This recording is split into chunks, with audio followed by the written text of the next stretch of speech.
Mill, இந்த வீடியோவை skip செய்யாதே. இன்றைக்கு நான் உன்னோடு பேசுறேன். உன் கடன் சுமையின் கடைசி நாள் இது. என் அன்பு பிள்ளையே, நான் இயேசு. உன் கடன் சுமை எனக்கு தெரியும். உன் கண்ணீர் நான் பார்க்கிறேன். இரவு நேரத்தில் நீ தூக்கமின்றி புரண்டது எனக்கு தெரியும். யாரிடமும் சொல்ல முடியாத வேதனை, வெட்கம், பயம் எல்லாம் எனக்கு தெரியும். ஒவ்வொரு முறையும் நீ அழுதபோது நான் உன் அருகில் இருந்தேன். நீ தனியாக இல்லை. என் வார்த்தையை கேள். வேதாகமத்தில் நான் சொன்னேன், வருத்தப்பட்டு பாரஞ்சுமக்கிறவர்களே, நீங்கள் எல்லாரும் என்னிடத்தில் வாருங்கள், நான் உங்களுக்கு இளைப்பாறுதல் தருவேன். மத்தேயு 11:28. பிலிப்பியர் 4:19 எழுதியிருக்கிறது, என் தேவன் தம்முடைய ஐஸ்வரியத்தின்படி உங்கள் குறைவை எல்லாம் கிறிஸ்து இயேசுவுக்குள் நிறைவாக்குவார்.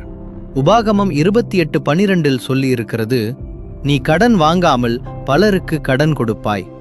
இது என் வாக்குத்தத்தம், இது மாறாத வாக்கு.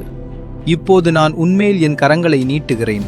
என் நாமத்தின் வல்லமையால் நான் அறிக்கை செய்கிறேன், உன் கடன் சுமை இன்றோடு முறிக்கப்படுகிறது.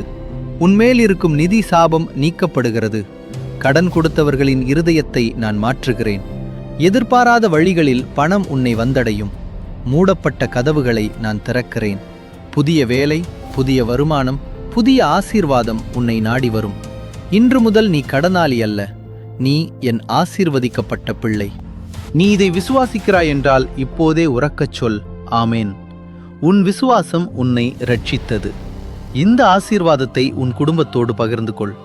கடன் சுமையில் தவிக்கும் ஒரு நண்பனுக்கு இந்த வீடியோவை அனுப்பு. சப்ஸ்கிரைப் செய், பெல் ஐகானை அழுத்து. தினமும் நான் உன்னோடு பேசுவேன். நினைவில் வை, நான் உன்னை ஒருபோதும் கைவிட மாட்டேன், ஒருபோதும் விட்டு விலக மாட்டேன். எபிரெயர் 13:5. என் சமாதானம் உன்னோடு இருக்கட்டும். ஆமேன்.